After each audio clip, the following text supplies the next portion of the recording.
Hello दोस्तों, आज की इस वीडियो में हम constitutional government and democracy in India के अंतर्गत यूनिट वन को अच्छे से समझेंगे। देखिए दोस्तों, ये जो आपकी यूनिट वन है वो दो पार्ट में डिवाइडेड है। कह लो दो चैप्टर में डिवाइडेड है या दो भाग में डिवाइडेड है। और आज की इस वीडियो में हम यूनिट वन के अंतर्गत जो आपका यहाँ पे पहला जो भाग है, संविधान का दर्शन, प्रस्तावना और मूल विशेषताएं, ठीक है, philosophy of constitution, preamble and the features of constitution, तो आज हम इसको काफी डिटेल में कवर करेंगे। यहाँ पर सारी बातें आपकी सिलेबस के अकॉर्डिंग हो रही हैं, तो प्लीज़ वीडियो को पूरा देखिए ताकि सारी बातें आप समझ सकें। दोस्तों, यहाँ पे हम सबसे पहले बात करेंगे प्रस्तावना की, फिर बात करेंगे मूल विशेषताओं की। इसके साथ ही हम लास्ट में ये जो आपका टॉपिक है संविधान का दर्शन, इसको हम एंड में, वीडियो के एंड में अच्छे से कवर कर लेंगे। तो चलिए आगे बढ़ते हैं और सबसे पहले बात करते हैं प्रस्तावना की। तो हम यहाँ पे भारतीय संविधान की प्रस्तावना के अंतर्गत ही सारी बातें करेंगे, लेकिन उससे पहले हम बात करते हैं कि प्रस्तावना का अर्थ क्या है। तो संविधान के परिचय अथवा भूमिका को प्रस्तावना कहते हैं। कहने का मतलब यह है कि जो संविधान का परिचय होता है या संविधान की जो भूमिका है जो हमें बताता है, उसे हम प्रस्तावना कहते हैं। मतलब देखिए, संविधान की जो प्रस्तावना होती है वो हमें संविधान का इंट्रोडक्शन देती है। कम शब्दों में कहा जाए तो आप यूं भी कह सकते हैं कि जो संविधान की प्रस्तावना है, जो प्रियम्बल है, वो संविधान की एक समरी है। जैसे कि देखो, जो भारतीय संविधान की प्रस्तावना आपने अपनी किताबों में भी देखा होगा। किताबों जो एनसीईआरटी का जो एक एक पन्ना, अगर आप मतलब एक पेज छोड़कर आप अगर आप देखोगे तो उसमें लिखा रहेगा हम भारत के लोग वगैरह, ऐसा करके लिखा रहेगा पूरी प्रस्तावना। तो वो हमें क्या बताती है? वो बताती है, वो प्रस्तावना हमें बताती है कि भारतीय संविधान में क्या क्या चीजें शामिल की गई हैं। मतलब कम शब्दों में पूरे संविधान का एक समरी प्रस्तुत की जाती है प्रस्तावना में। तो प्रस्तावना क्या होती है, ये बात आपको अच्छे से समझ में आ गई होगी। ठीक है, प्रस्तावना क्या है ये समझ में स्पष्ट हो गया होगा। अगर नहीं भी समझ में आया तो कोई बात नहीं, ये हमारा टॉपिक नहीं है, तो मैं ऐसे ही आपको बता रहा हूँ कि प्रस्तावना ये होती है। ठीक है, अब अगर हम बात करें कि इस प्रस्तावना का प्रयोग सबसे पहले किस देश के संविधान में किया गया था, तो देखिए, जो अमेरिका का संविधान है, जो यूएसए का संविधान था, उसमें सर्वप्रथम प्रस्तावना जोड़ी गई थी। यानी कि जो अमेरिकी संविधान था उसमें सबसे पहले प्रस्तावना को शामिल किया गया था, और उसी का देखकर, यानी कि अमेरिका की संविधान को देखकर ही दूसरे देशों ने भी अपने अपने संविधान में एक प्रस्तावना को ऐड कर दिया। ठीक है, प्रस्तावना क्या है, ये हमें संविधान का एक इंट्रोडक्शन देती है। अब ये जो प्रस्तावना है, ये जो प्रियम्बल है, इसकी पूरी की पूरी हम भारतीय कॉन्टेक्स्ट में सारी बातें करते हैं। तो देखिए, प्रस्तावना के तत्व, अब ये जो प्रस्तावना है ना, तो उसके चार तत्व हैं। एक तत्व ये है कि संविधान के अधिकार का स्रोत। भारतीय जो प्रस्तावना है, भारतीय संविधान की जो प्रस्तावना है, वो बताती है कि जो संविधान है उसको अधिकार कौन दे रहा है। उसको दे रहा है भारत के जो लोग हैं, वो अधिकार दे रहे हैं। देखो, सिंपल सी बात है। आज हम कहते हैं जो एक किताब है जिसे हम संविधान कह रहे हैं, इसमें बहुत शक्ति है, इसमें बहुत पावर है, इसमें जो लिखा है उसी के अकॉर्डिंग देश चल रहा है और चलता रहेगा। हालांकि उसमें संशोधन भी हो सकते हैं, लेकिन उसकी प्रक्रिया है वो भी संविधान में ही लिखी हुई है। तो मतलब संविधान के अकॉर्डिंग देश चल रहा है। तो ये जो शक्ति है संविधान की, ये इसे किसने दी? तो ये जो भारत के लोग हैं ना, उन्होंने ही इसको शक्तियां दी हैं। एक चीज ये बताता है। ठीक है, एक तत्व हो गया ये। इसके साथ ही भारतीय संविधान की दूसरी जो प्रस्तावना है, उसका दूसरा तत्व है भारत की प्रकृति। जो प्रस्तावना है वो ये बता रही है कि भारत कैसा देश है, भारत का नेचर कैसा है। नेचर मतलब यहाँ पे वो मत समझ लेना ये जलवायु नहीं। ठीक है, भारत भारत की प्रकृति क्या है, मतलब यहाँ पे देखिए, जो भारत है वो संप्रभु देश है, मतलब स्वतंत्र है। समाजवादी है, मतलब यहाँ पे पूंजीवाद तो है लेकिन समाजवाद भी है। धर्मनिरपेक्ष है, कोई रिलीजन नहीं है यहाँ का कि सरकार का कोई रिलीजन हो। यहाँ पे सेकुलर सारी चीजें हैं, और लोकतांत्रिक देश है। तो ये हमें बताता है, ये इसका दूसरा तत्व हो गया।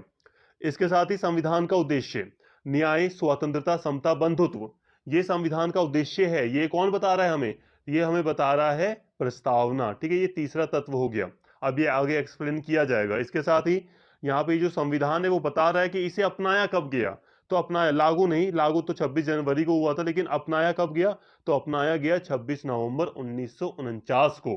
तो ये चार तत्व भारतीय संविधान के प्रस्तावना हमें बताती है। आई होप यहां तक आपको कुछ बातें समझ में आई होंगी। नहीं भी आई, आगे बढ़िए, आपको सारी बातें क्लियर हो जाएंगी। ये जो सामान्य बातें थी आपको हल्का हल्का समझ में आएगा, लेकिन जब आगे हम पढ़ लेंगे ना इनको, जब हम पढ़ेंगे अच्छे से, तो और अच्छे से आपको सारी बातें क्लियर होंगी। तो यहाँ पे हमने पढ़ा कि प्रस्तावना क्या होती है, ये सामान्य शब्द आपको मैंने एक्सप्लेन किया। इसके साथ ही मैंने आपको बताया कि जो भारतीय प्रस्तावना है उसके 4 तत्व हैं, 4 एलिमेंट है। वो बता रही है कि संविधान के अधिकार का स्रोत क्या है, भारत की प्रकृति क्या है, संविधान के उद्देश्य क्या है और संविधान को कब अपनाया गया है, इसकी डेट क्या है, ये हमें प्रस्तावना बता रही है। ठीक है, कोई दिक्कत नहीं है। यहाँ पर लागू मत लिखना आप, ठीक है, लागू को कट कर लो। अब हम बात करते हैं मुख्य शब्दों की। देखिए, जब हम प्रस्तावना को पढ़ते हैं ना, तो प्रस्तावना में हमें कई सारे शब्द दिखाई देते हैं। अब उसका क्या मतलब है, अच्छे से हमें भारतीय कॉन्टेक्स्ट में एक्सप्लेन करना है। तो सबसे पहली चीज है, प्रस्तावना में एक शब्द आता है संप्रभुता। संप्रभुता का क्या अर्थ है? तो देखिए, इस संप्रभुता शब्द का अर्थ यह है कि जो भारत है वो ना तो किसी अन्य देश पर निर्भर है और ना किसी देश का डोमिनियन है। कहने का मतलब यह है कि भारतीय प्रस्तावना में एक शब्द आता है संप्रभुता, सॉवरेंटी। तो इसका अर्थ सिंपल सा है, जो भारत है वो पूरी तरह स्वतंत्र है, वो अपने देश के लिए जो निर्णय है वो खुद लेने में सक्षम है और वो खुद ले सकता है। ठीक है, भारत किसी देश का गुलाम, उपनिवेश या डोमिनियन नहीं है। यहां पर एक चीज और एक्सप्लेन करनी पड़ेगी। देखिए, एक चीज ध्यान रखना, जो भारत है वो 1949 में भारत ने राष्ट्रमंडल की सदस्यता ग्रहण की थी। 1949 में भारत ने, देखो भारत तो 1947 में आजाद हो गया, लेकिन 1949 में भारत ने राष्ट्रमंडल की सदस्यता ले ली थी। अब राष्ट्रमंडल क्या है, तो यहां पे इसको समझो। देखो, अब ब्रिटेन ने कई सारे देशों को उपनिवेश बनाया था, अपना गुलाम बनाया था। लेकिन एक एक करके जब ब्रिटेन के जो जो उपनिवेश थे, जब वो स्वतंत्र होने लगे, तो ब्रिटेन ने एक अपना राष्ट्रमंडल बना दिया, जिसमें उसने उन्हीं देशों को शामिल किया जो उसके उपनिवेश थे, जो उसके गुलाम थे। तो राष्ट्रमंडल उन देशों का समूह था जो ब्रिटेन के गुलाम रह चुके थे या उपनिवेश रह चुके थे। तो भारत ने इस राष्ट्रमंडल की सदस्यता ग्रहण कर ली थी 1949 में, लेकिन इसका मतलब ये नहीं था कि भारत किसी भी तरह ब्रिटेन के अंडर में था। भारत भले ही राष्ट्रमंडल का सदस्य था, लेकिन इसका मतलब ये नहीं था कि भारत स्वतंत्र नहीं था। भारत पूरी तरह स्वतंत्र था और वो अपने निर्णय लेने में पूरी तरह मतलब स्वतंत्र था। कहने का मतलब यह है कि ये जो राष्ट्रमंडल है, इसका इसका जो लीडर था वो लीडर था ब्रिटेन। ठीक है, राष्ट्रमंडल का लीडर था ब्रिटेन। इसलिए कई बार प्रश्न उठ सकता है मन में कि यार देखो, भारत ने तो 1949 में राष्ट्रमंडल में अपनी सदस्यता ले ली, तो क्या भारत की नीति स्वतंत्र थी? भारत एक स्वतंत्र विदेश नीति फॉलो कर रहा था? जी हाँ। देखो, भले ही राष्ट्रमंडल का जो लीडर था वो ब्रिटेन था, यूके था, लेकिन फिर भी भारत का इसकी विदेश नीति या भारत पर इसकी संप्रभु इस मतलब भारत पर इसका कोई प्रभाव नहीं रहा। ठीक है, इसका ऐसा नहीं कि भारत की संप्रभुता पर राष्ट्रमंडल का कोई प्रभाव पड़ा हो। राष्ट्रमंडल की सदस्यता लेने के बावजूद भारत पूरी तरह अपने निर्णय लेने में पूरी तरह स्वतंत्र था, भारत पूरी तरह संप्रभु था। आगे चलकर भारत ने इसकी राष्ट्र जो सदस्यता है उसको खत्म कर दिया, मतलब इसका मतलब त्याग कर दिया। इसके साथ ही दोस्तों, संयुक्त राष्ट्र का सदस्य भारत जो है वो संयुक्त राष्ट्र का भी सदस्य है, लेकिन फिर भी संयुक्त राष्ट्र का सदस्य होने का मतलब ये नहीं कि भारत की संप्रभुता नष्ट हो गई है, ऐसा बिल्कुल नहीं है। भारत संयुक्त राष्ट्र का सदस्य होते हुए भी पूरी तरह संप्रभु है, पूरी तरह स्वतंत्र है। ठीक है, जो मतलब जो विश्व है उसमें शांति व्यवस्था बनाने के लिए भारत इसका सदस्य बना है। इसके साथ ही एक और शब्द आता है भारतीय प्रस्तावना में, वो है समाजवादी। तो देखिए, ये जो समाजवादी शब्द है वो पहले प्रस्तावना में नहीं था। जब संविधान बनकर तैयार हुआ था 1976 में, 42वें संवैधानिक संशोधन के द्वारा इसको शामिल किया गया, इस शब्द को शामिल किया गया। अब देखिए, भारतीय समाजवाद लोकतांत्रिक समाजवाद है, ना कि राज्य आश्रित या साम्यवादी समाजवाद। यहाँ पे मतलब को समझिए।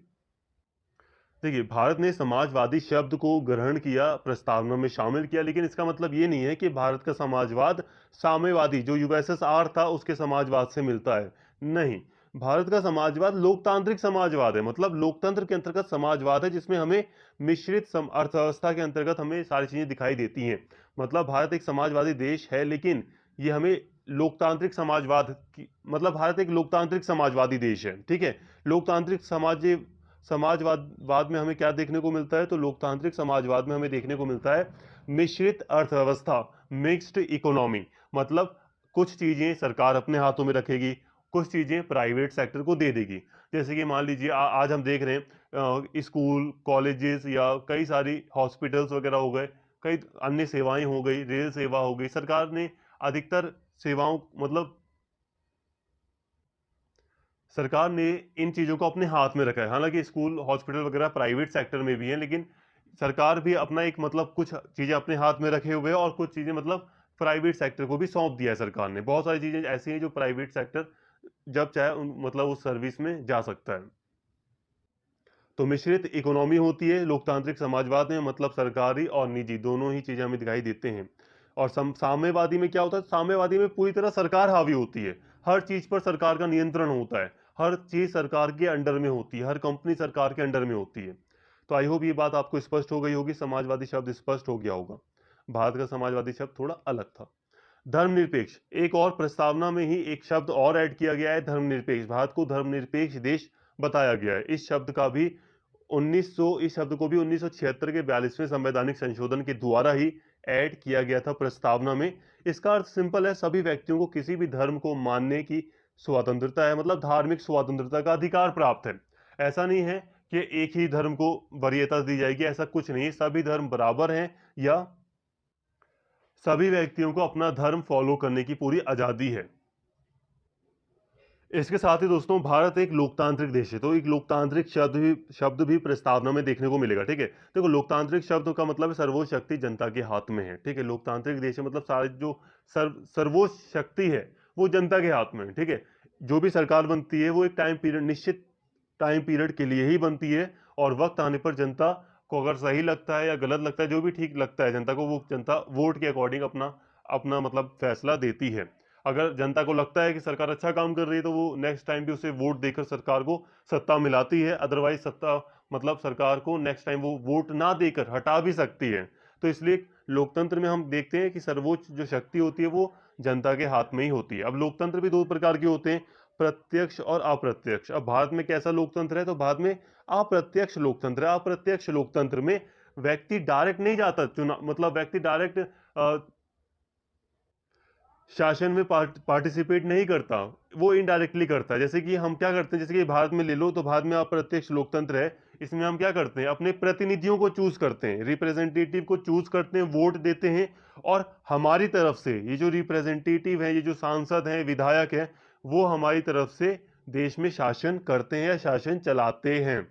ठीक है, अगर हम ऐसे अप्रत्यक्ष लोकतंत्र के उदाहरण को देखें तो राष्ट्रपति, जैसे कि आप यूएसए देख लीजिए, तो यूएसए में भी अप्रत्यक्ष लोकतंत्र आपको दिखाई देगा। राष्ट्रपति शासन, मतलब वहां पे सर्वोच्च व्यक्ति वहां पे राष्ट्रपति है सरकार का। इसके अलावा भारत में आप देखिए संसदीय व्यवस्था है जिसमें हम अप्रत्यक्ष लोकतंत्र देखते हैं।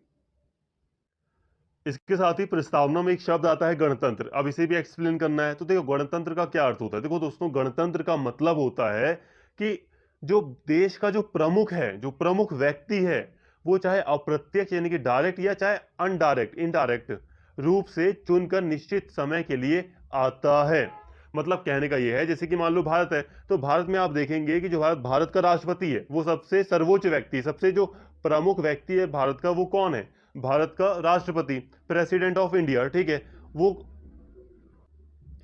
अब वो एक निश्चित काल के लिए, एक निश्चित समय के लिए चुनकर अपने पद पर आते हैं। तो भारत का राष्ट्रपति एक निश्चित काल के लिए, निश्चित समय के लिए चुनकर भारत मतलब राष्ट्रपति के पद पर बैठते हैं। तो भारत में क्या है, लोकतंत्र, सॉरी गणतंत्र है भारत में। इसलिए हम देख रहे हैं कि भारत में जो प्रमुख व्यक्ति है उसे पहले वोटिंग के द्वारा चूज किया जाता है, चाहे वो डायरेक्ट चूज किया जाए चाहे इनडायरेक्ट, जो भी प्रोसेस है उसके द्वारा चूज किया जाता है, और निश्चित समय के लिए उन्हें चुना जाता है। ये गणतंत्र होता है। लेकिन जब हम बात करते हैं यूके की, ब्रिटेन की बात करते हैं, इंग्लैंड की बात करते हैं, तो वहां पे जो सर्वोच्च व्यक्ति, जो सबसे ऊपर व्यक्ति है, वो वहां की रानी है, वहां के राजा हैं, सम्राट। तो वो सर्वोच्च व्यक्ति हैं, वो राष्ट्रपति नहीं है। वहां पे जो रानी है, जो राजा है, जो क्राउन है वहां का, वो सर्वोच्च स्थिति में है। तो वहां पे क्या है, गणतंत्र नहीं मानेंगे हम उसे, उस चीज को गणतंत्र हम नहीं कहेंगे। ऐसा होता है राजशाही में। ठीक है, उसे हम राजशाही कह सकते हैं। हालांकि वहां पे संविधान भी है और सरकार, संसदीय व्यवस्था भी है, जो कि आधा लोकतंत्र कह लो आधा राजशाही कह लो, लेकिन फिर भी लोकतंत्र का पोर्शन थोड़ा अधिक है। वो बातें अलग है, लेकिन यहाँ तक आपको क्लियर हो गया होगा, भारत एक गणतंत्र है। ठीक है, गणतंत्र में हम समझ गए गणतंत्र का क्या मतलब होता है, कि भारत का जो सर्वोच्च व्यक्ति है उसे हम निश्चित समय के लिए चुनकर जो सबसे ऊपर का जो पद है उस पर हम उन्हें निश्चित समय के लिए बैठाते हैं। ठीक है, और वो चुनकर आते हैं, सबसे बड़ी बात यह है। इसके साथ ही दोस्तों, भारतीय प्रस्तावना में एक शब्द आता है न्याय। तो देखिए, भारतीय प्रस्तावना में हमें दिखाई देता है कि भारत में 3 प्रकार की न्याय शामिल है। ये जो न्याय शब्द है, इसमें 3 प्रकार के न्याय हमें दिखाई देते हैं। एक है सामाजिक न्याय। अब सामाजिक का क्या मतलब होता है देख लो, हर व्यक्ति के साथ जाति, रंग, लिंग, धर्म के आधार पर बिना भेदभाव के एक साथ समान व्यवहार किया जाएगा। देखिए, भारतीय प्रस्तावना में हम न्याय शब्द को भी देखते हैं। अब ये क्या है तो इसको समझिए। यहाँ पे न्याय के तीन तीन तरह के न्याय हमें दिखाई देते हैं भारतीय प्रस्तावना में। पहला है सामाजिक न्याय। सामाजिक न्याय का मतलब यह है कि भारत में सभी को सामाजिक न्याय प्रदान किया जाएगा। मतलब यह है कि जाति, लिंग, धर्म, रंग के आधार पर भेदभाव नहीं किया जाएगा और सबके साथ एक जैसा व्यवहार किया जाएगा। जैसे कि मान लो समाज है, तो समाज में हम जाति के आधार पर भेदभाव नहीं करेंगे। चाहे कोई ऊंची जाति का हो पहले, या कोई जो बड़ी जाति मानी जाती है समाज में, उसका कोई व्यक्ति हो, तो यहाँ पे ऐसा कुछ नहीं है। ये भेदभाव खत्म किया जा रहा है सामाजिक न्याय देने के द्वारा, कि यहाँ पर जाति के आधार पर, रंग के आधार पर, स्त्री पुरुष के आधार पर कोई भेदभाव नहीं होगा, एक समान व्यवहार किया जाएगा। इसके अलावा दो अन्य प्रकार के भी न्याय हमें दिखाई देते हैं। एक है आर्थिक न्याय, एक दूसरा न्याय है आर्थिक न्याय। आर्थिक न्याय का मतलब यह है कि पैसे के आधार पर भेदभाव नहीं किया जाएगा। वो बात अलग है कि कहीं कहीं पर फी, एंट्री फी वगैरह लगती है, तो वहां पे पैसा देखा जाएगा। लेकिन ऐसा नहीं है कि दोनों के पास मतलब ऐसे समझ लो, जैसे कि मान लो सरकारी सेवा मिल रही है कोई, ठीक है। अब एक बच्चा बहुत ज्यादा गरीब है और एक बच्चा है जो मिडिल क्लास से बिलोंग कर रहा है, ठीक है। एक बहुत ज्यादा गरीब है और एक मिडिल क्लास से बिलोंग कर रहा है, तो यहाँ पे पैसे का अंतर तो है दो व्यक्तियों के बीच में। लेकिन आर्थिक न्याय कह रहा है भाई देखो, पैसे वैसे का अंतर आप नहीं दिखोगे, ठीक है। पैसे के आधार पर आप भेदभाव नहीं करोगे। इसी के अलावा जैसे कि मान लो अब सुप्रीम कोर्ट है, अब एक व्यक्ति सुप्रीम कोर्ट जा रहा है, मान लो वो बहुत अमीर है, और एक गरीब व्यक्ति है, उसको भी जरूरत है, उसको भी लग रहा है कि मुझे जाना चाहिए इस विषय के लिए, और सुप्रीम कोर्ट का मतलब दरवाजा दरवाजा खटखटाना चाहिए मुझे। तो यहाँ पर भी आर्थिक आधार पर भेदभाव नहीं होगा। यहाँ पे इस सेंस में सारी बातें हो रही हैं। इसके अलावा आप यूं भी कह सकते हो, मान लो एक होटल है, ठीक है, 5 स्टार होटल है। अब वहां पर 5,000 का खाना मतलब लग रहा है, 5,000 का कम से कम बिल वहां पे बनता ही बनता है, ठीक है। अब एक गरीब व्यक्ति जिसके पास बिल्कुल पैसे हैं ही नहीं, ठीक है, वो चाहता है कि वो वहां पर जाए, और वहां पे मान लो एंट्री फी लग रही है, और वो उसके पास एंट्री फी देने के पैसे नहीं है। तो यहाँ पर ये अलग तरह की चीजें हो गई, ठीक है। यहाँ पे आप ये नहीं कहोगे कि भेदभाव हो रहा है, यहाँ पे एक क्राइटेरिया रख दिया गया, वो अलग चीज होगी। तो यहाँ भी सारी बातें हैं। इसके अलावा आर्थिक न्याय में एक बात ये भी शामिल है कि आर्थिक असमानता को दूर करने का प्रयास किया जाएगा। जैसे कि भारतीय प्रस्तावना कह रही है कि आर्थिक न्याय दिया जाएगा भारत के लोगों को। मतलब ये भी है कि जो गरीब है, जो सबसे गरीब, जो निम्न तबका है, जो निम्न वर्ग है, उसको थोड़ा ऊपर उठाने का प्रयास किया जाएगा। मतलब गरीब लोगों के लिए सहायता दी जाएगी। जो असमानता है, गरीब, मान लो ये अमीर है, ठीक है, और ये गरीब है, तो अमीर और गरीब के बीच में जो असमानता है उसको खत्म करने का प्रयास किया जाएगा, उसको दूर करने का प्रयास किया जाएगा, ठीक है। इसके अलावा राजनीतिक न्याय हमें दिखाई देता है। राजनीतिक न्याय भी है शामिल भारतीय प्रस्तावना में। अभी इसका क्या अर्थ है, यहाँ पे एक बात क्लियर समझ लेना, ये प्रस्तावना के अंतर्गत लिखा है, लेकिन ये सारी चीजें संविधान की हैं। संविधान में हमारे ये सारी बातें शामिल हैं, इसका मतलब यही है। राजनीतिक न्याय का मतलब है कि सभी को समान राजनीतिक न्याय प्राप्त हो। जितने भी व्यक्ति हैं उन सभी को एक समान राजनीतिक अधिकार प्राप्त हो। जैसे कि यार सिंपल सी बात है, अगर मैं 18 साल का हूं, आप भी 18 साल के हो, और भारत में लागू है मतलब सार्वभौमिक वयस्क मताधिकार का सिद्धांत लागू है भारत में, तो हम दोनों को ही वोट डालने का अधिकार हो। ऐसा ना हो कि मुझे वोट डालने का अधिकार है और आपको नहीं। तो राजनीतिक न्याय हो।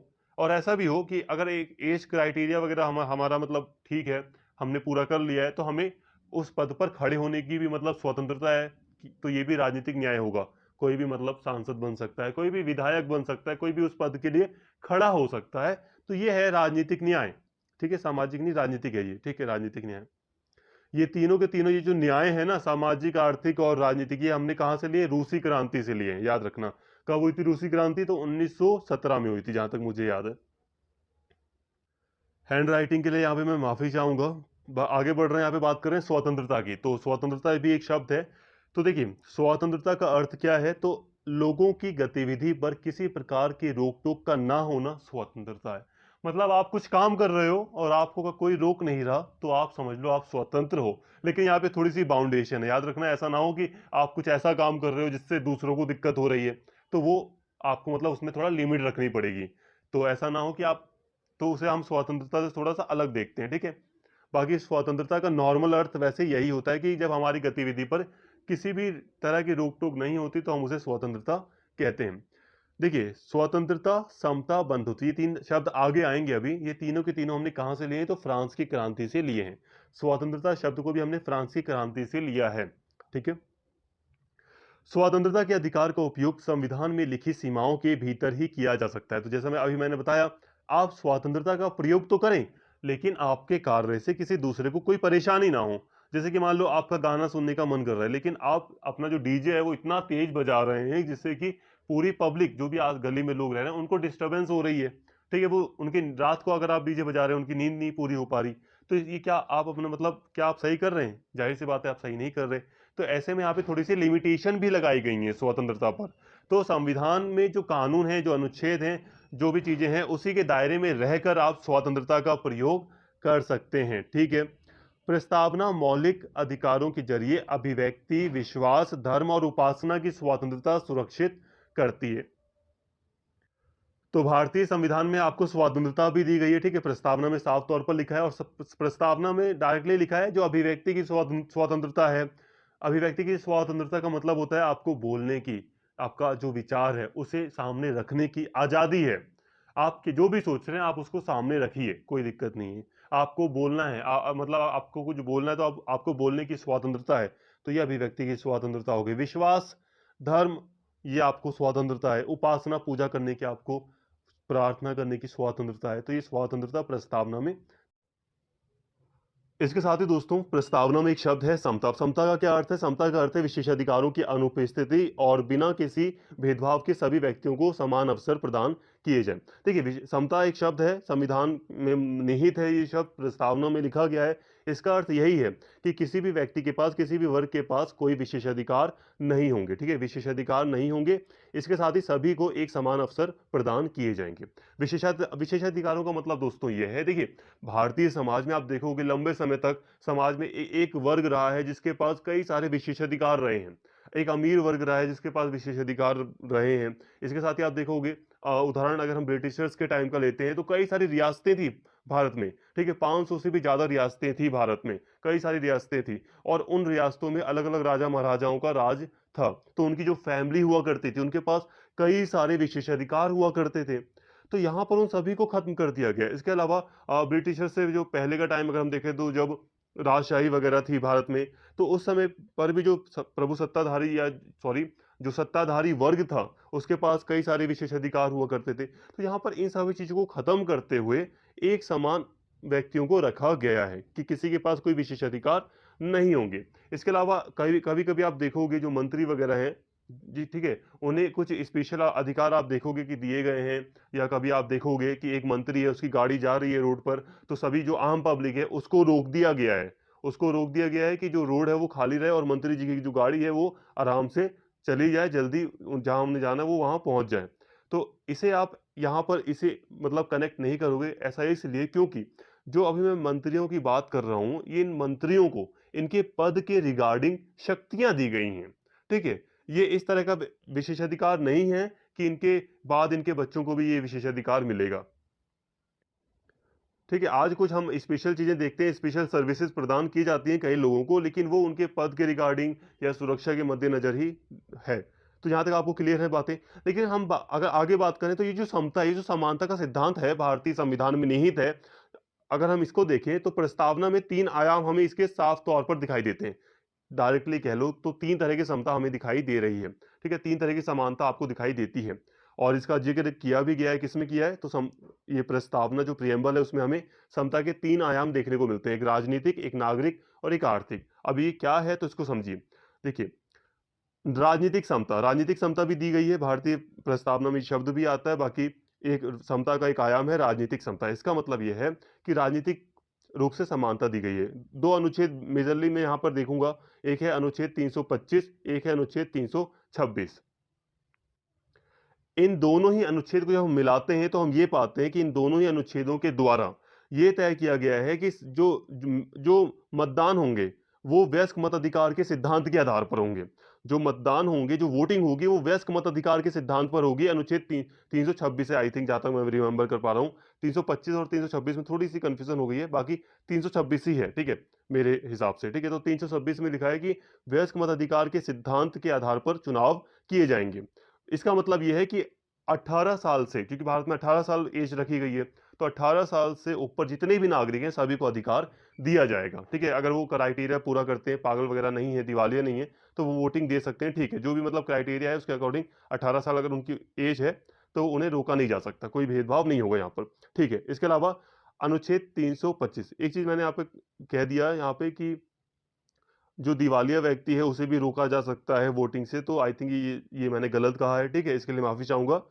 तो यहाँ पे बस आप इतना समझिए कि 18 साल से उम्र के जो सभी ऊपर के लोग हैं उन सभी को वोटिंग देने का अधिकार होगा, वयस्क मताधिकार के सिद्धांत के अकॉर्डिंग, ये अनुच्छेद 326 कह रहा है। ठीक है, तो ये राजनीतिक समता दे रहा है। इसके साथ ही अनुच्छेद 325 कहता है कि जो मतदाता सूची होगी उसमें आप कोई भेदभाव नहीं करोगे। ऐसा नहीं कि आप किसी को धर्म, जाति, रंग, लिंग के आधार पर हटा दो कि भाई ये वाला जो व्यक्ति है ना वो मुझे वोट नहीं देगा, या मतलब वो वोटिंग के लिए नहीं आएगा। आप किसी को हटा नहीं सकते। ठीक है, मतदाता सूची में आप समान रूप से सभी को शामिल करेंगे। तो ये चीज आपकी क्लियर हो गई। इसके अलावा समता का दूसरा आयाम है नागरिक समता। अब नागरिक समता भी दी गई है। अब नागरिक समता क्या है, तो देखिए जो अनुच्छेद 14 है और अनुच्छेद जो 18 है, अनुच्छेद 14 से लेकर अनुच्छेद 18 तक, ठीक है, बीच में जितने भी अनुच्छेद हैं इन सभी के द्वारा नागरिक समता स्थापित करने का प्रयास भारत में किया गया, यानी कि नागरिक समता दी गई है। देखिए दोस्तों, जो अनुच्छेद 14 है वो अनुच्छेद 14 कहता है कि कानून के सामने सभी व्यक्ति समान हैं। इसके अलावा अगर मैं बात करूं अनुच्छेद 15 की, तो अनुच्छेद 15 कहता है कि आप धर्म, जाति, लिंग या जन्म स्थान या रंग के आधार पर आप भेदभाव नहीं कर सकते किसी से। ठीक है, आप ये नहीं कह सकते कि 5 स्टार होटल में आप ये नहीं कह सकते, चाहे कोई भी प्लेस हो, चाहे सरकारी हो चाहे प्राइवेट हो, मान लो 5 स्टार होटल है, ठीक है, तो अब वहां पर कोई व्यक्ति जा रहा है तो उसे जाति, रंग, लिंग, धर्म या जन्म स्थान या वंश के आधार पर रोका नहीं जा सकता। वो बात अलग है कि वहां पे कोई एंट्री फी वगैरह लगती है, तो भाई अगर वो एंट्री फी नहीं दे पा रहा तो रोक रोक सकते हो आप, वो चीज अलग हो जाती है। लेकिन अनुच्छेद 15 कह रहा है भाई देखो, पांच मेजरली, ये पांच है: रंग, जाति, लिंग, धर्म, जन्म स्थान, ये ही है मेजरली। ठीक है, इनके आधार पर किसी को हम किसी के साथ भेदभाव नहीं कर सकते। ठीक है, ना कोई व्यक्ति कर सकता है, ना सरकार कर सकती है। इसके अलावा अनुच्छेद जो 16 है वो कहता है कि जो सरकारी जॉब होंगी उसमें सभी को एक बराबर अवसर दिया जाएगा। कुछ अपवाद भी हैं लेकिन वो ठीक है। ठीक है, अनुच्छेद 17 कहता है कि जो अस्पृश्यता थी, जो छुआछूत वगैरह की जो बेकार प्रथा चली आ रही थी समाज में, उसका पूरी तरह अंत कर दिया जा रहा है और आज के बाद ऐसा नहीं होगा। अनुच्छेद 17 ये कह रहा है, मतलब 1947 के बाद जब देश आजाद हुआ तो अनुच्छेद 17 के द्वारा इसे पूरी तरह खत्म कर दिया गया। 26 जनवरी 1950 को जब लागू हो गया तो इसे पूरी तरह खत्म कर दिया गया, छुआछूत जैसी व्यवस्था को, अनुच्छेद 17 के द्वारा। इसके अलावा अनुच्छेद 18 कहता है कि आप उपाधियों का अंत हो गया। पहले क्या होता था, किसी व्यक्ति को महाराज की उपाधि दे दी जाती थी। उपाधि का मतलब विशेष अधिकार भी होता था। तो ऐसी जो उपाधियां होती थी इसका अंत किया जा रहा है। ठीक है, ठीक है, शिक्षा और सैन्य संबंधित वो बातें अलग है, यहाँ पे हल्का हल्का हमने समझा दिया। इनको डिटेल में हम फंडामेंटल राइट्स वाली जो वीडियो है उसमें अच्छे से कवर कर लेंगे। तो हमने अभी यहाँ पे बात कर रहे हैं, देखो कनेक्ट कर पा रहे हो अगर आप मेरी बात, तो यहाँ पे देखिए बोरिंग लग रहा होगा, लगने दो बोरिंग। यहाँ पे आपको मेजरली समझना है। ठीक है, मेन चीज समझना है, ये नहीं कि हमने बस पढ़ लिया और निकल गए, हम आगे पास हो गए, ऐसा कुछ नहीं। मेजरली समझो, प्रस्तावना का एक शब्द है समता, जिसे हमें समझना है, और समता को मैंने आपको 2 लाइन में समझा दिया, लेकिन ये समता का अर्थ बहुत ज्यादा विस्तृत है। और जब हम इसको विस्तृत रूप में देखते हैं तो हम पाते हैं कि समता का यहाँ पर 3 अर्थ है। एक राजनीतिक समता है जो कि 2 अनुच्छेदों के द्वारा हमें दी जा रही है। ठीक है, एक नागरिक समता है जो कि हमें अनुच्छेद 14 से 18 तक हमें दी जा रही है। इसके अलावा सॉरी अनुच्छेद 39 के द्वारा हमें आर्थिक समता भी दी जाती है। अनुच्छेद 39 क्या कहता है, जो गरीब व्यक्ति हैं उन्हें निःशुल्क जो न्यायिक जो सहायता है वो दी जाएगी। जैसे कि कोई व्यक्ति वकील अफोर्ड नहीं कर पा रहा तो उसे वकील मतलब दिया उपलब्ध कराया जाएगा। तो ये सारी चीजें अनुच्छेद 39 में लिखी गई हैं। ठीक है, तो ये हमें आर्थिक समता देता है। देखिए, अनुच्छेद इसके अलावा कई और भी हैं जो हमें ये तीनों तरह की समता प्रोवाइड करा रहे हैं भारतीय संविधान के अकॉर्डिंग। ठीक है, अभी मैं अनुच्छेद 38 को ही रख लूं तो अनुच्छेद 38 तो साफ, अनुच्छेद 38 तो 38 तो साफ साफ कह रहा है कि जो आर्थिक असमानता है उसको दूर करने का प्रयास करेगा राज्य। ये हालांकि राज्य की नीति निर्देशक तत्व है, लेकिन ये सारी बातें इसमें, ये सारे अनुच्छेद ये जो चीजें बताते हैं। तो हमने यहाँ पे समता को अच्छे से समझ लिया। आई होप यहाँ तक बातें क्लियर होंगी। इसके बाद अब हम बात करते हैं बंधुत्व की। एक प्रस्तावना में एक शब्द आता है बंधुत्व, जिसे हमें समझना है। अब बंधुत्व का क्या अर्थ होता है, बंधुत्व का मतलब होता है भाईचारे की भावना। तो संविधान ने देखो क्या किया है, संविधान ने एकल नागरिकता दी है। एकल नागरिकता देने का मतलब ही क्या है, एकल नागरिकता का मतलब यह है कि हम सभी अपने देश से प्यार करें। देखो सिंपल सी बात है, अमेरिका का उदाहरण लेते हैं। हालांकि ऐसा नहीं है कि अमेरिका के नागरिक बटे हुए हैं, ऐसा कुछ नहीं है, लेकिन मैं यहाँ पे उदाहरण ले रहा हूँ। अब अमेरिका में क्या है, दो तरह की नागरिकता दी जाती है। एक स्टेट की, जिस राज्य में आप रह रहे हैं, यहाँ पर राज्य का मतलब आप यूपी बिहार समझें, ठीक है। जैसे कि यूएसए एक कंट्री है, अब यूएसए कई सारे सिटी स्टेट में डिवाइडेड है, 50 स्टेट है यूएसए के अंदर।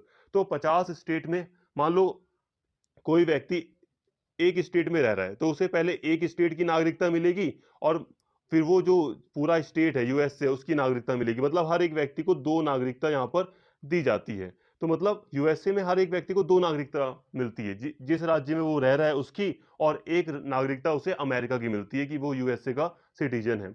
तो यहाँ पर भारत ने क्या किया है, भारत ने भाईचारे की भावना को बनाए रखने के लिए, या भाईचारे की भावना को पूरी तरह बढ़ाने के लिए एकल नागरिकता का सिद्धांत रखा है। चाहे आप पंजाब में रहें, चाहे आप केरल में रहें, चाहे आप जम्मू कश्मीर में रहें, ठीक है, आपको एक नागरिकता मिलेगी। हालांकि 2019 से पहले जम्मू कश्मीर में भी अलग संविधान था, तो वहां भी थोड़ा अलग सिस्टम था, लेकिन अब यहाँ पे क्या है, पूरे देश में एकल सिद्धांत पूरी तरह लागू है।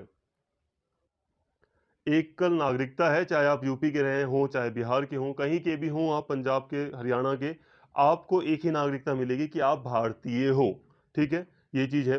ये संविधान ने व्यवस्था की है बंधुत्व को बढ़ाने के लिए। इसके अलावा मौलिक कर्तव्य, संविधान ने बंधुत्व की भावना, भाईचारे की भावना को बढ़ाने के लिए अनुच्छेद 51 का के अंतर्गत 11 मौलिक कर्तव्यों को भी ऐड किया है।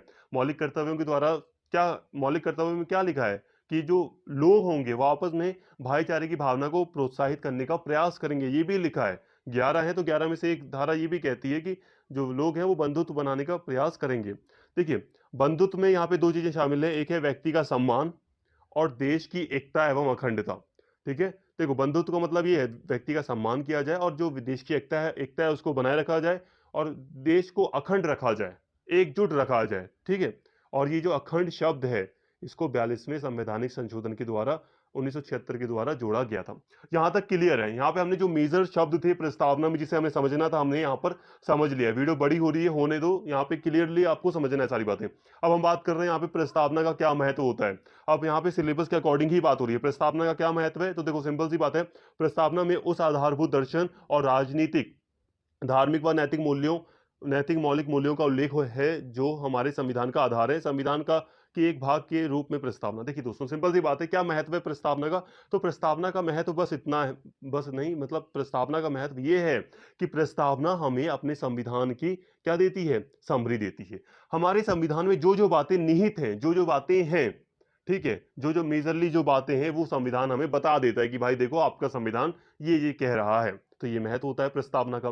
ठीक है, इसके अलावा मैं बात कर रहा हूं कि क्या संविधान का एक भाग है प्रस्तावना। इसके लोग, इसको लेकर बहुत सारे मामले यहां पर सामने आए हैं। ये बहुत ही कम समय लगेगा, आप समझ जाएंगे। देखिए, संविधान के देखिए बेरोबाड़ी संघ मामले में उच्चतम न्यायालय ने कहा कि प्रस्तावना संविधान का भाग नहीं है। कहने का मतलब ये है जैसे कि एक किताब है संविधान, ठीक है, एक किताब है ये संविधान, कॉन्स्टिट्यूशन ऑफ इंडिया। ठीक है, अब हम बात कर रहे हैं कि कॉन्स्टिट्यूशन ऑफ इंडिया का एक पेज ऐसा भी है, स्टार्टिंग का ये समझ लो, एक पेज ऐसा है जिसे हम प्रस्तावना कहते हैं। तो क्या ये जो प्रस्तावना है, जिसमें अलग से कुछ नहीं लिखा, बस क्या लिखा है, एक समरी लिखी है, तो क्या ये संविधान का पार्ट है, क्या ये संविधान का हिस्सा है?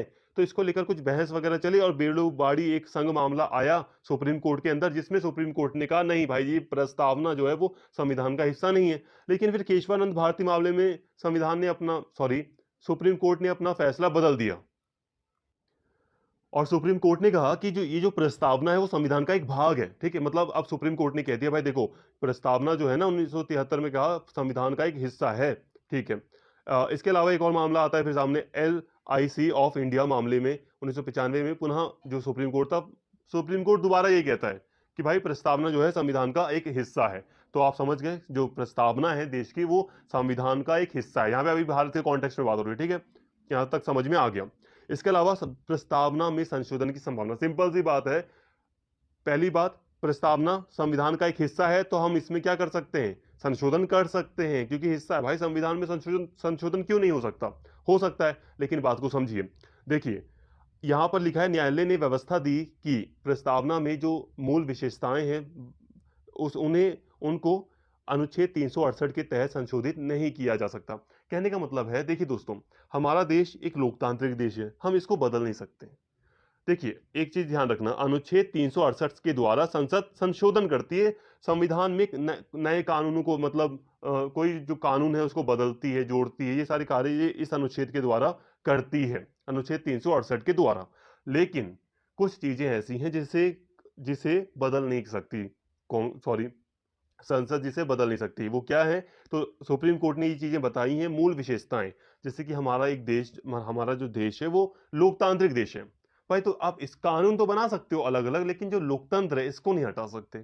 ठीक है? ये न्यायालय ने कहा है। ठीक है? हमारा देश जो है वो एक सेक्युलर देश है, धर्मनिरपेक्ष देश है। तो आप धर्मनिरपेक्ष ही रहने दोगे। ठीक है? आप अलग-अलग कानून बना सकते हो, लेकिन धर्मनिरपेक्ष जो गुण है हमारे देश का उसे नहीं बदल सकते आप। तो मूल विशेषताओं को हम नहीं बदल सकते। जो मूल संस्थाएँ हैं, इसके तहत। मतलब कहने का ये है कि प्रस्तावना में हम संशोधन कर सकते हैं और हुआ भी तो है। हमने ऐड किया है कई सारी चीज़ें इसमें, समाजवादी शब्द, धर्मनिरपेक्ष शब्द, अखंडता शब्द को इसमें हमने ऐड किया है। ठीक है? लेकिन हाँ, मूल विशेषताएँ हम चेंज नहीं कर सकते और मेजरली मैं यही देखता हूँ कि प्रस्तावना में सारी की सारी मूल विशेषताएँ ही हैं। तो हटाना बहुत मुश्किल है, ऐड करना थोड़ा आसान है। तो आई होप यहाँ तक सारी बातें आपको समझ में आ गई होंगी। देखिए, जितनी बातें समझ में आई ठीक है, कोई दिक्कत नहीं। मुख्य जो शब्द थे हमें उसे समझना था, काफ़ी डिटेल में मैंने आपको अच्छे से एक्सप्लेन किया और एक्स्ट्रा जो बातें हैं वो भी बताई हैं आपको। वो सिलेबस का एक हिस्सा होती है दोस्तों, यहाँ पे हमें सारी बातें ही आपको समझानी हैं, ठीक है? ऐसा नहीं कि बस हमें तो पॉइंट टू पॉइंट आपको पढ़ा दिया बस खत्म, ऐसा कुछ नहीं। मेजरली आपको सारी चीज़ें एक्सप्लेन करनी होती हैं। तो आई होप यहाँ पे सारी चीज़ें आपको समझ में आ गई होंगी। अब हम आगे बढ़ते हैं। भारतीय संविधान का जो दर्शन है इसको अभी हम एंड में डिस्कस करेंगे। इंपॉर्टेंट एंड एंड तक बने रहना, ठीक है? सारी बातें बताई जाएंगी। अभी हम बात कर रहे हैं यहाँ पे संविधान की विशेषताएं, कि संविधान की विशेषताएं क्या क्या है। तो भारतीय संविधान की विशेषताओं का जो टॉपिक है, अब हम इसको यहाँ पे आपको मैं समझाने जा रहा हूँ, ठीक है?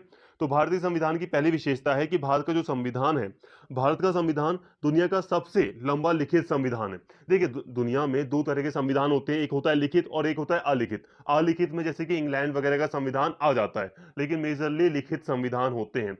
और यहाँ पे क्लियर है, भारत का जो संविधान है विश्व का सबसे बड़ा लिखित संविधान है। एक चीज और मैं ऐड कर दूं, इंग्लैंड का संविधान अलिखित है। इसका मतलब ये नहीं कि उसकी सारी बातें लिखी ही नहीं गई, ऐसा कुछ नहीं है। कुछ बातें लिखी हुई भी हैं अलिखित में भी, ठीक है? कुछ बातें लिखी होती हैं, बाकी परंपरा के अकॉर्डिंग वहाँ पे न्याय व्यवस्था वगैरह चलती आ रही है, या संविधान के द्वारा मतलब जो परंपरा चली आ रही है उसी के बेसिस पर वो कानून को फॉलो कर रहे हैं। तो ज़्यादा चीज़ें लिखी नहीं है, ठीक है? तो दुनिया का सबसे लंबा लिखित संविधान है भारत भारत का, ये पहली विशेषता हो गई। अब क्या क्या खासियत है, तो देखिए, जब हमारा संविधान जब बनकर तैयार हुआ था ना, तो हमारे संविधान में 395 अनुच्छेद थे और 8 अनुसूचियां थी। और आज अगर हम देखते हैं तो लगभग 2019 तक की मैं बात कर रहा हूँ, तो 470 अनुच्छेद हैं भारतीय संविधान में और 12 अनुसूचियां हैं, जो कि इसे विश्व का सबसे लंबा लिखित संविधान बनाते हैं। क्या कारण है इसके? तो कारण देखिए, भौगोलिक, भारत भारत विश्व का 7वां सबसे बड़ा देश है भाई, विशाल है, काफी विशाल देश है, ये काफी विविधता है, ठीक है? भौगोलिक कारक हो गया, तो बड़ा देश है काफ़ी। देखिए, अगर हम ज़मीनी स्तर की बात करें, मतलब ज़मीन देखें, तो लैंड के हिसाब से भी काफ़ी बड़ा देश है, पॉपुलेशन के हिसाब से काफ़ी बड़ा देश है, इसके साथ ही डाइवर्सिटी बहुत ज़्यादा है। तो इसलिए भी हमें एक बड़े संविधान की आवश्यकता है, कई सारे कानूनों की आवश्यकता है। इसके अलावा इतिहास, भाई इतिहास अगर हम देखते हैं तो हमारा एक लंबा इतिहास रहा है, ठीक है? हमारा लंबा इतिहास रहा है, अशोक, कई सारे राजा महाराजा रहे, ठीक है? तो अशोक वगैरह रहे, तो ये सब चलो इनको एक मिनट होल्ड पर रखते हैं। बाकी मेजरली हम देखते हैं जो कॉलोनियल जो टाइम रहा, औपनिवेशिक जो टाइम था मेजरली, ठीक है? राजशाही वगैरह को साइड रखते हुए सिर्फ अगर हम औपनिवेशिक टाइम देखते हैं, तो उसमें हमें बहुत सारे कानून दिखाई देते हैं। जब अंग्रेजों का शासन शुरू हुआ था, तो 1773 से रेगुलेटिंग एक्ट आ गया था। इसके बाद कई सारे अधिनियम आए, 1786 का अधिनियम, 1784 का पीड्स इंडिया एक्ट और चार्टर अधिनियम, अलग अलग तरह के चार्टर अधिनियम वगैरह आते गए। तो कई सारे कानूनों को भारत भारत पर लागू किया गया था, ठीक है? तो भारत का जो इतिहास रहा है इसमें बहुत सारे कानून भारत पर लागू किए गए हैं, और इस कारण से भी भारत का जो मतलब इतिहास के कारण भी भारत का जो संविधान है वो काफी लंबा है। इसके साथ ही दोस्तों, एकल संविधान, अब पूरे भारत में अगर हम बात करें तो पूरे भारत के लिए एक संविधान है, चाहे वो स्टेट की गवर्नमेंट हो, चाहे वो केंद्र सेंट्रल की गवर्नमेंट हो, सभी को एक ही संविधान को फॉलो करना है। तो कहने का मतलब है पूरे देश के लिए भारत में एक ही संविधान है, एकल संविधान की व्यवस्था है। इसलिए भी हम कह सकते हैं कि भारत का संविधान एक लंबा संविधान है भाई, पूरे देश को हमें एक ही संविधान के अकॉर्डिंग चलाना है। तो इसलिए हमें काफी लंबा संविधान चाहिए ताकि हम सही से व्यवस्था बना सकें। दूसरी तरफ अगर हम बात करें तो यूएसए का जो संविधान है वो दुनिया का सबसे छोटा संविधान है। इसमें सिर्फ 7 ही अनुच्छेद है, 7 आर्टिकल हैं। भारत में कितने 470 है ना, तो इसमें सिर्फ 7 अनुच्छेद हैं, 7 अनुच्छेद। और साथ ये जो 7 अनुच्छेद हैं इसे आप मेजरली अगर हम बात करें तो 10 से 12 पेज के बीच इनका संविधान है। 10 से 12 पेज में आप सारी चीजें पढ़ लोगे, ठीक है। तो इस तरह यूएसए का संविधान सबसे छोटा संविधान है, लेकिन इसके पीछे का फैक्ट जान लो। देखिए, यूएसए में 2 संविधान होते हैं। एक तो यूएसए का है संविधान है, लेकिन जो यूएसए के अमेरिका के अंदर जो स्टेट हैं अलग अलग, उनका भी एक संविधान होता है।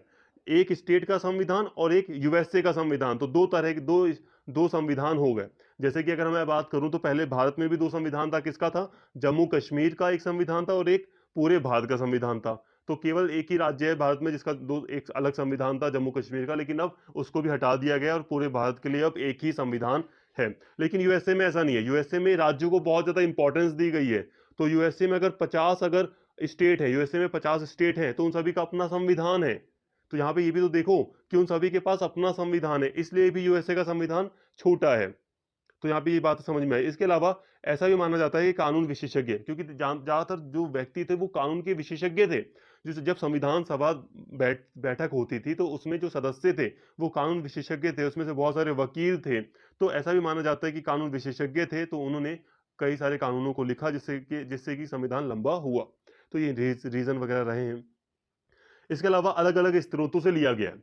एक बड़ी विशेषता यह है कि भारत का संविधान अलग अलग स्रोतों से लेकर बनाया गया है। जैसे कि भारतीय शासन अधिनियम 1935, ये ब्रिटेन के द्वारा लागू किया गया था, लेकिन इसमें बहुत सारे अनुच्छेद भारतीय संविधान में शामिल किए गए। इस अधिनियम के बहुत सारे आर्टिकल्स को आज के संविधान, जो हमारा संविधान है, उसमें शामिल किए गए हैं, ठीक है। इसके अलावा ऑस्ट्रेलिया के संविधान से, ब्रिटेन के संविधान से, रूस, अमेरिका के संविधान से कई सारी चीजें शामिल की गई हैं। जैसे कि ऑस्ट्रेलिया की बात करूं तो समवर्ती सूची, अलग अलग सूचियां हैं ना कानून के लिए। एक केंद्रीय सूची है, एक दूसरी राज्य सूची है, एक समवर्ती सूची है। तो समवर्ती सूची को ऑस्ट्रेलिया से हमने लिया है, ऑस्ट्रेलिया के संविधान से देखकर लिया है। ब्रिटेन से हमने कई सारी चीजें ली है। संसदीय व्यवस्था है भारत में, आज हम देखते हैं पार्लियामेंट्री सिस्टम है, तो ये ब्रिटेन से हमने लिया है। रूस से हमने क्या लिया है? जो हमने सामाजिक आर्थिक न्याय वगैरह का जो कॉन्सेप्ट है, जो मौलिक जो कर्तव्य हैं, जो फंडामेंटल ड्यूटीज वगैरह हैं, वो हमने रूस से लिया है। और अमेरिका से भी कई सारी चीजें ली हैं। तो आई होप यहाँ तक क्लियर होगा। तो अलग अलग स्रोतों से हमने कई सारी चीजें ली हैं, ठीक है। तो ये दूसरी विशेषता हो गई भारतीय संविधान की। इसके अलावा नम्यता एवं अनम्यता का समन्वय। देखो, नम्यता का मतलब होता है सरल, आसान, ठीक है। नम्य है, आसान है। अनम्यता का मतलब कठोर है, मुश्किल है। तो देखो, नम्य संविधान समझ में आ गया। नम्य नम्य भी कह सकते हो, लचीला भी कह सकते हो। नम्य या लचीला संविधान हम उसे कहते हैं जिसमें आसानी से हम संशोधन कर सकते हैं। मतलब संशोधन हम इस तरह कर सकते हैं जैसे नॉर्मल जो कानून बनाते हैं वैसे ही हम उसमें बदलाव भी कर देते हैं। तो ये होता है लचीला संविधान या नम्य संविधान, जैसे कि ब्रिटेन का। और अनम्य होता है जिसमें हम अनम्य या कठोर संविधान उसे कहते हैं जिसमें संशोधन करने के लिए विशेष प्रक्रिया अपनाई जाती है। कहने का मतलब दोस्तों ये, जैसे कि ब्रिटेन का उदाहरण मैं अगर दूं तो देखिए, ब्रिटेन में आप देखोगे कि ब्रिटेन में कानून देखिए, जो संशोधन की प्रक्रिया है वो बहुत आसान है। आप संविधान में बहुत आसानी से बदलाव कर सकते हो। ब्रिटेन में जो संसद है यार, जो पार्लियामेंट है, वो सर्वोच्च है, वो सबसे ऊपर है। सिंपल सी बात है, पार्लियामेंट को ज्यादा शक्तियां दी गई हैं। मतलब कानून कौन बनाता है? कानून संसद ही बनाती है। तो संसद बहुत आसानी से कानून में बदलाव कर सकती है। उसे ज्यादा ज्यादा मतलब विशेष चीजें अपनाने की जरूरत नहीं है। तो जैसे वो नॉर्मली कानून बनाती है वैसे वो कानून को बदल भी सकती है। नॉर्मली तरीके से आम कानूनों को जैसे बनाती है वैसे ही वो कानूनों में संशोधन भी कर सकती है। तो इसलिए हम कहते हैं कि जो ब्रिटेन का संविधान है वो क्या है? वो एक लचीला संविधान है। उसमें आप आसानी से संशोधन या बदलाव कर सकते हो। लेकिन अगर मैं बात करूं दूसरे अमेरिका के संविधान की, तो अमेरिका के संविधान बहुत कठोर है। सिंपल सी बात है, 7 ही अनुच्छेद है। तो अमेरिका का संविधान काफी कठोर है और इसमें बदलाव करना बहुत ही ज्यादा मुश्किल हो जाता है। यूएसए के संविधान में इसमें विशेष प्रक्रिया अपनाई जाती है, तो इसलिए इसमें बदलाव करना बहुत ज्यादा मुश्किल है। इसलिए हम अमेरिका के संविधान को क्या कहते हैं? अनम्य या कठोर संविधान, ठीक है। लेकिन भारत में स्थिति जो है वो अलग है। भारत में क्या है? भारत में संतुलन है दोनों का। भारत का संविधान नम्य भी है और अनम्य भी है। भारत में कई सारे कानून ऐसे हैं जिसे आप बहुत आसानी से बदल सकते हो, लेकिन भारत में दूसरी तरफ कई सारे कानून ऐसे हैं जिसे बदलने के लिए आपको विशेष प्रक्रिया अपनानी पड़ेगी। कई सारे कानून ऐसे हैं जिसमें आपको आधे स्टेट, जो जैसे कि पंजाब, यूपी जो स्टेट है, इनकी अनुमति मतलब इनकी विधानमंडलों से भी आपको सहमति लेनी पड़ेगी। तो भारत में नम्यता और अनम्यता दोनों का गुण दिखाई देता है भारतीय संविधान में। ठीक है, भारतीय संविधान में इन दोनों का ही मिला जुला रूप हमें दिखाई देता है, जिस रूप में हम देख कहते हैं कि नम्यता और अनम्यता का समन्वय है भारतीय संविधान में। ये भारतीय संविधान की एक विशेषता है कि भारतीय संविधान में लचीलापन और जो कठोरता है, उन दोनों का संतुलन हमें देखने को मिलता है। भारतीय संविधान ऐसा संविधान नहीं है जिसे हम ब्रिटेन की तरह बहुत आसानी से बदल दें, ऐसा नहीं है। और भारत का संविधान ऐसा भी नहीं है कि हम अमेरिका की तरह उसमें कोई बदलाव ही ना कर सकें। भारत का संविधान दोनों का मिला जुला रूप है। हम वक्त आने पर जो अनुच्छेद है उसमें बदलाव भी कर सकते हैं, आसानी से कर सकते हैं। बाकी अगर कोई मतलब अलग अनुच्छेद है जिसमें हमें विशेषाधिकार मतलब विशेष प्रक्रिया अपनानी है, तो हमें फिर विशेष प्रक्रिया के द्वारा ही हमें संशोधन करना पड़ेगा, जो मुश्किल भी होता है। तो आसान भी है, मुश्किल भी है, तो दोनों का संतुलन हमें दिखाई देता है। इसके साथ ही दोस्तों भारतीय संविधान की एक विशेषता है एकात्मकता की झुकाव के साथ संघीय व्यवस्था। अब देखिए, एकात्मकता की ओर झुकाव के साथ संघीय व्यवस्था। भारतीय संविधान में संघीय और एकात्मकता या गैर संघीय दोनों लक्षण विद्यमान हैं। भारत में केंद्र और राज्यों के बीच शक्तियों का बंटवारा है, यह भारत की संघीय व्यवस्था है। परंतु आपातकाल में पूरा देश तथा देश की सभी शक्तियां केंद्र के पास होती हैं। ठीक है, एक चीज मैं यहाँ पे अलग से एक्सप्लेन करूंगा। कई बार ना जब मैं थ्योरी के सब्जेक्ट पढ़ाता हूँ तो वहां पर स्टेट का मतलब एक देश होता है, लेकिन ये मैं भारत के कॉन्टेक्स्ट में ही पढ़ा रहा हूँ। और यहाँ पे स्टेट का मतलब है देश नहीं है। यहाँ पर स्टेट का मतलब जो है वो है यहाँ पर स्टेट का मतलब यूपी, बिहार, केरल, ये जो भारत की जो अलग अलग स्टेट है ना, ये हम यहाँ पे स्टेट इसको देख रहे हैं। यहाँ पर स्टेट का मतलब देश नहीं है, याद रखना। अब देखिए, भारत में आप देखोगे एक विशेषता यह है भारतीय संविधान की कि भारतीय संविधान एकात्मकता की ओर झुका हुआ है, लेकिन साथ में संघीय व्यवस्था है। संघीय व्यवस्था क्या है भारत में? देखो, संघीय व्यवस्था स्थापित है भारत में। भारत में दो सरकार होती है, एक स्टेट की सरकार होती है। ठीक है, पंजाब की सरकार अलग है, केंद्र सरकार अलग है। अलग का मतलब ये नहीं अलग अलग पार्टियों की है, मैं कह रहा हूं कि राज्य के लिए अलग चुनाव होते हैं और वहां पे अलग सरकार बनती है, और केंद्र सरकार के लिए अलग चुनाव होते हैं, वहां पर अलग सरकार बनती है। कहने का मतलब ये है कि ऐसा नहीं है कि केंद्र सरकार राज्यों पर भी शासन करेगी वो। ठीक है, राज्यों के लिए अलग चुनाव होते हैं, राज्यों की भी सरकारें चुनती हैं और सत्ता में आती हैं। ठीक है, ये सारी बातें हैं। मतलब कहने का यह है कि भारत में संघीय व्यवस्था है। संघीय व्यवस्था क्या होता है? तो संघीय व्यवस्था में दो स्तर की सरकार होती है, दो लेवल पर गवर्नमेंट होती है, एक स्टेट की और एक केंद्र सरकार की। तो दोनों स्टेट पर भारत में भी दोनों ही स्तरों पर, लेवल्स पर सरकारें हैं। ठीक है, तो भारत में संघीय व्यवस्था है, लेकिन एकात्मकता की ओर झुकाव है। एकात्मकता की ओर झुकाव का मतलब होता है, एकात्मकता का मतलब होता है केंद्र सरकार के पास अधिक शक्तियां। ठीक है, तो भारत में क्या है कि कई सारे आप टाइम कई कई बार आप देखोगे कि कई बार आप देखोगे आपातकाल की स्थिति आ जाती है, तो जो इमरजेंसी की सिचुएशन होती है, तो ऐसे में जो केंद्र सरकार है वही सबसे ज्यादा शक्तिशाली होती है। कई बार केंद्र सरकार राज्य की सरकारों को अपदस्थ कर देती है, हटा देती हैं और वहां पर स्वयं शासन करने लगती हैं। हालांकि उनका टाइम पीरियड निश्चित है, एक टाइम पीरियड बाद उन्हें वहां पे चुनाव करवाना पड़ेगा, लेकिन फिर भी भारतीय संविधान में हम देखते हैं कि केंद्र सरकार को अधिक शक्तियां दी गई हैं। इसीलिए यहां पे कहा जा रहा है कि भारत में कहने को संघीय व्यवस्था है, मतलब राज्यों को कई सारी शक्तियां दी गई हैं, लेकिन फिर भी केंद्र सरकार अधिक शक्तिशाली है, इसलिए एकात्मकता की ओर झुकाव भी है। ब्रिटेन का उदाहरण देता हूं तो समझ में आएगा आपको। देखो, ब्रिटेन में क्या है, एकात्मकता व्यवस्था है। एकात्मक व्यवस्था में क्या है ब्रिटेन में कि स्टेट की कोई वैल्यू नहीं है। स्टेट का क्या है कि जो केंद्र में जो सरकार बनेगी वही स्टेट में शासन करेगी, ये है ब्रिटेन में। ठीक है, हालांकि ब्रिटेन में स्टेट होते ही नहीं है, इतना बड़ा देश है नहीं ब्रिटेन साइज के हिसाब से, लैंड के हिसाब से, तो जिले समझ लो अलग अलग जिले की तरह होते हैं वहां पर। ठीक है, तो वहां पर एकात्मकता का मतलब यह है कि जो केंद्र में जो सरकार है वही पूरा देश चलाएगी। ठीक है, राज्य में भी वही सरकार बनाएगी अपनी। ठीक है, लेकिन संघीय व्यवस्था में ऐसा नहीं होता। संघीय व्यवस्था में दो स्तर की सरकार होती है, जैसे कि अमेरिका में एक स्टेट की सरकार है, एक सेंट्रल गवर्नमेंट है। और अमेरिका में क्या है, स्टेट का अपना अस्तित्व है, वहां पे संविधान है। ठीक है, केंद्र सरकार एक लिमिट में ही स्टेट पर मतलब शासन कर सकती है।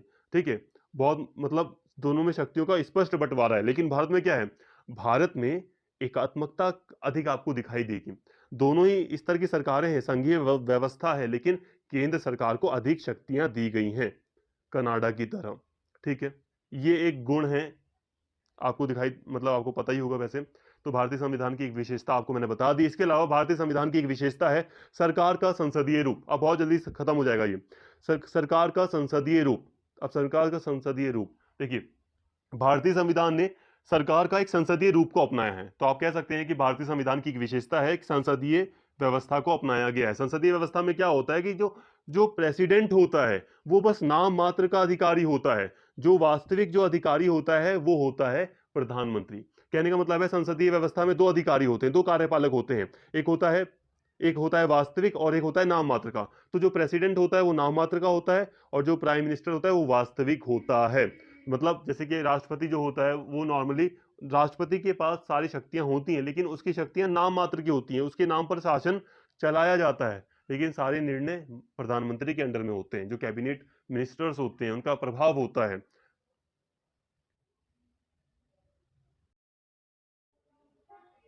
इसके अलावा दोस्तों, अगर हम बात करें यूके की, अगर हम बात करें ब्रिटेन की, तो ब्रिटेन में आप देखोगे, आप पाओगे कि वहां की जो संसद है वो सर्वोच्च है। ब्रिटेन की जो संसद है वो सबसे ऊपर है। ब्रिटेन में संसद को जो स्थान मिला है वो सर्वोच्च मिला है, सबसे ऊंचा स्थान संसद को मिला है। तो इस तरह हम पाते हैं कि ब्रिटेन में संसद सर्वोच्च है, सबसे ऊपर है। ठीक है, अधिक शक्तिशाली है। ठीक है, दूसरी तरफ अगर हम यूएसए की बात करें तो यूएसए में आप देखोगे कि यूएसए में जो न्यायपालिका है, जो सुप्रीम कोर्ट है वो सर्वोच्च है। सुप्रीम कोर्ट को अधिक शक्तियां दी गई हैं। ठीक है, मतलब काफी पावरफुल है वहां का सुप्रीम कोर्ट। लेकिन अगर हम बात करें भारत की, अगर हम बात करें भारत की, तो भारतीय संविधान की विशेषता यह है कि भारत में संसदीय सर्वोच्चता और न्यायिक सर्वोच्चता में समन्वय है। समन्वय मतलब यह है कि भारत में संसद भी सर्वोच्च है लेकिन न्यायपालिका भी सर्वोच्च है। सर्वोच्च का मतलब यह हो गया, जब दोनों ही सर्वोच्च हैं, सबसे ऊपर हैं, तो इसका मतलब ये हो गया कि दोनों ही बराबर की शक्तिशाली हैं। दोनों को बराबर की शक्तियां दी गई हैं। ठीक है, दोनों में संतुलन या समन्वय स्थापित किया गया है। कई बार आप देखोगे कि न्यायपालिका संसद के कई सारे कानूनों को रद्द कर देती है। अगर संसद संविधान के किसी कानून का उल्लंघन कर रही है, संविधान न्यायपालिका को ऐसा लगता है, तो वो इसे रद्द करा देती है। न्यायपालिका संसद को इसे मानना भी पड़ता है। दूसरी तरफ कई बार संसद संविधान के अकॉर्डिंग ही चलते हुए कानून लाती है तो न्यायपालिका उसको रद्द भी नहीं कर पाती है। तो ये सारी चीजें हैं, समन्वय है, दोनों में ही बराबरी का एक संतुलन बैठाया गया है। तो ये विशेषता है। इसके अलावा एकीकृत व स्वतंत्र न्यायपालिका। भारत में एकीकृत, देखो भारत में जो न्यायपालिका है ना वो एक ट्रायंगल की तरह है। पहले जिला स्तर वगैरह के जो निचली अदालतें हैं वो हो गई, फिर हाई कोर्ट हो गए, फिर सुप्रीम कोर्ट हो गए। ऐसा नहीं कि ये अलग अलग हैं। सुप्रीम कोर्ट अलग हो गया, हाई कोर्ट अलग हो गया, लोअर कोर्ट ये जो है जिला अदालत वो अलग हो गए। अलग अलग नहीं है, ये एक दूसरे से जुड़े हुए हैं। कैसे जुड़े हुए हैं? मान लो कोई जिला में कोई मुकदमा चल रहा है, तो कल को वो मुकदमा जिले से सुप्रीम कोर्ट में भी जा सकता है। उसकी सुनवाई सुप्रीम कोर्ट में भी हो सकती है। और जो प्रक्रिया होगी, जो कानून कानून लागू होंगे वो भी एक जैसे होंगे। ठीक है, ऐसा नहीं कि पंजाब का जो हाई कोर्ट है वो अलग होगा, चंडीगढ़ वगैरह जो हाई कोर्ट है वो अलग होगा। ठीक है, महाराष्ट्र का अलग होगा, वो अलग तरीके से फैसला सुनाएगा। ठीक है, और सुप्रीम कोर्ट के दायरे में नहीं आएंगे, ऐसा कुछ नहीं है। जितने भी हाई कोर्ट वगैरह हैं वो सुप्रीम कोर्ट के दायरे अंदर अंडर में आ रहे हैं। मतलब कहने का यह है, जितने भी कोर्ट हैं उनका एक पीक है। पीक मतलब सुप्रीम कोर्ट, सारे कोर्ट सुप्रीम कोर्ट से जुड़े हुए हैं। ठीक है, तो ये एकीकृत व्यवस्था है। तो और जिसमें सर्वोच्च कौन है, सबसे ऊपर कौन है? Supreme court. तो ये एकीकृत है, एक स्वतंत्र है। सबसे बड़ी बात स्वतंत्र है, ये बताना भूल गया मैं। ठीक है, स्वतंत्र है। जाहिर सी बात है भारतीय न्यायपालिका पूरी तरह स्वतंत्र है। कई बार आप देखोगे सरकार की नीतियों को लेकर, कई बार आप देखोगे यहाँ तक कि हाई कोर्ट ने अभी कुछ समय पहले ही पिछले साल कहा होगा, बाकी तो इस साल भी पॉल्यूशन बढ़ रहा है, कि हाई कोर्ट ने कहा था सरकार को कि जो पॉल्यूशन है उसको लेकर सरकार कुछ कार्य करे। क्योंकि देखो, हमें जो नागरिक हैं उनका ये अधिकार है कि वो स्वच्छ पर्यावरण में रहें। ये भी एक मौलिक अधिकार है। आप जब अनुच्छेद 21 को पढ़ते हैं तो आपको पता चलेगा, अनुच्छेद 21 ही है जहां तक मैं याद कर पा रहा हूं। मैं भूल जाता हूं, थोड़ा बहुत इधर उधर हो जाता है, बट कोई नहीं, जहां तक मुझे याद है 21 ही है। तो आप देखोगे तो उसमें ये सारे अधिकार हैं। तो कोर्ट सामने आते हैं, सरकार से पूछते हैं, सरकार को बोलते हैं। कई बार संसद कोई कानून बनाती है तो उसको रद्द भी करते हैं अगर वो संविधान के किसी अनुच्छेद का उल्लंघन कर रहे हैं तो ये सारी चीजें हैं। ठीक है, ठीक है। तो भारतीय संविधान की विशेषता यह है कि भारत ने एकीकृत और स्वतंत्र न्यायपालिका को अपनाया है। इसके अलावा मौलिक अधिकार, भारतीय संविधान में आपको मौलिक अधिकार दिखाई देंगे, ये विशेषता है, ये एक फीचर है।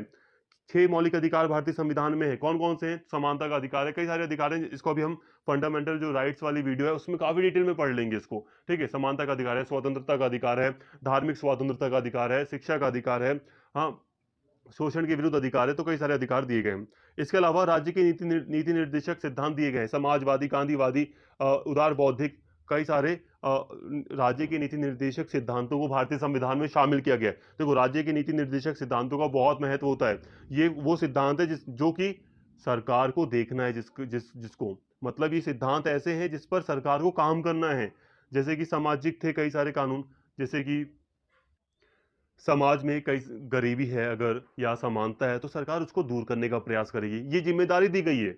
राज्य के नीति निर्देशक सिद्धांत क्या है? सरकार के लिए जिम्मेदारी है कि सरकार को आज नहीं तो कल इनके ऊपर काम करना है, और सरकार काम करती भी है। कई बार ये जो गरीबी वगैरह से रिलेटेड जो स्कीम्स वगैरह निकाली जाती हैं, तो उन्हें हम सुप्रीम कोर्ट में चैलेंज क्यों नहीं कर सकते कि सरकार ऐसे ही मतलब कम दाम पर मुफ्त राशन बांट रही है? हम चैलेंज कर सकते हैं ना सरकार को, मतलब सुप्रीम कोर्ट में, कि ये तो गलत होगा, अमीर लोगों के साथ ये गरीब लोगों को सरकार मुफ्त में या कम पैसे में अनाज उपलब्ध करा रही है। हम ऐसा चैलेंज कर सकते हैं कि भाई अमीर लोगों के साथ ये गलत हो रहा है, लेकिन हम चैलेंज नहीं कर सकते। क्यों नहीं कर सकते चैलेंज? क्योंकि राज्य के नीति निर्देशक तत्वों में ये साफ साफ साफ लिखा है कि सरकार आर्थिक जो असमानता है या जो गरीब व्यक्ति है उनके लिए कार्य करेगी, और सरकार इन्हीं का सहारा लेकर ये सारे कार्य करती है। ठीक है, गांधीवादी कुछ सिद्धांत हैं इसमें शामिल, जैसे कि पंचायतों को लाया जाएगा, सहकारी समितियां बनेगी। तो जो पंचायती राज की जो व्यवस्था स्थापित की गई अनुच्छेद 73 और 74 वगैरह, 73 के अकॉर्डिंग आई थिंक, हाँ ठीक है, तो ये जो व्यवस्था थी वो गांधीवादी जो सिद्धांत थे राज्य के नीति निर्देशक सिद्धांतों में उसी के अकॉर्डिंग है। ठीक है, तो ये सारी चीजें, उदार बौद्धिक, कई सारे राज्य के नीति निर्देशक जो सिद्धांत है वो उदार बौद्धिक है। जैसे कि पर्यावरण को स्वच्छ रखने का प्रयास किया जाएगा, प्राकृतिक पर्यावरण को बढ़ाने का प्रयास होगा, तो ये कुछ अनुच्छेदों में लिखा हुआ है, ये उदार बौद्धिक के अंतर्गत आते हैं। यूसीसी जो यूनिफॉर्म सिविल कोड है, इसको लाने का प्रयास लाया जाएगा, ये भी कहाँ लिखा है? तो राज्य के नीति निर्देशक सिद्धांतों में लिखा है, ये उदार बौद्धिक सिद्धांत के अंतर्गत आते हैं। तो ये सारी चीजें भारतीय संविधान की विशेषताएं हैं। मैंने थोड़ा डीपली यहाँ पे पढ़ा दिया, बाकी डीपली एक्सप्लेन किया जाएगा जब हम इसको पढ़ेंगे। बाकी आप सिंपल सा कह सकते हो कि राज्य के नीति निर्देशक सिद्धांत भारतीय संविधान की एक विशेषता है। इसके साथ ही भारतीय संविधान की एक विशेषता है कि भारतीय संविधान में मौलिक अधिकारों के साथ ही मौलिक कर्तव्यों को भी जोड़ा गया है। 11 मौलिक कर्तव्यों को जोड़ा गया 42वें संवैधानिक संशोधन के द्वारा, जिसे जोड़ा गया था जब स्वर्ण सिंह समिति ने इसकी सिफारिश की थी। ठीक है, थोड़ा बहुत बदलाव किया गया समिति की सिफारिश पर, उसके बाद मौलिक कर्तव्यों को जोड़ा गया है। मौलिक कर्तव्य कई सारे, इसको भी हम अच्छे से, जो मौलिक कर्तव्य वाला जो टॉपिक हमें आगे पढ़ना है उसमें और अच्छे से एक्सप्लेन किया जाएगा। इसके साथ ही भारतीय संविधान की विशेषता यह है कि भारत एक धर्मनिरपेक्ष राज्य है। पहले प्रस्तावना में धर्मनिरपेक्ष शब्द नहीं लिखा था, लेकिन तब भी भारत में ऐसे अनुच्छेद थे। मौलिक अधिकार के अंतर्गत धार्मिक स्वतंत्रता दी गई थी, जिससे कि साफ तौर पर यह स्पष्ट होता है कि भारत एक धर्मनिरपेक्ष देश है। तो धर्मनिरपेक्ष इसकी एक विशेषता है, सेकुलर कंट्री है भारत एक। ठीक है, इसके साथ ही सार्वभौमिक वयस्क मताधिकार, जो वयस्क मताधिकार है वो लागू होगा। सार्वभौमिक मतलब सभी के ऊपर, जो 18 साल के व्यक्ति हैं उन सभी को वोटिंग राइट दिए जाएंगे। ऐसा नहीं है कि एक वर्ग को वोटिंग राइट दिया जाएगा, एक को नहीं दिया जाएगा, ऐसा कुछ नहीं है। एक एज कंप्लीट करने के बाद, जो 18 साल की एज है उसे कंप्लीट करने के बाद सभी को वयस्क मताधिकार के आधार पर, सार्वभौमिक वयस्क मताधिकार के आधार पर वोटिंग राइट दी जाएगी। और सबसे अच्छी बात यह है कि संविधान सभा में इसको लेकर कभी भी कोई ऐसी डिबेट हुई ही नहीं। क्यों? क्योंकि देखिए, मैं ऐसा इसलिए कह रहा हूं क्योंकि यहाँ पर सार्वभौमिक वयस्क मताधिकार का मतलब है कि स्त्री पुरुष सभी को यह अधिकार दिया गया है, अगर वो 18 साल की आयु पूरी कर लेते हैं तो। ठीक है, आयु कुछ भी हो सकती है जो निर्धारित की जाए। 18 साल भारत में निर्धारित है, तो मैं 18 साल के अकॉर्डिंग बता रहा हूँ।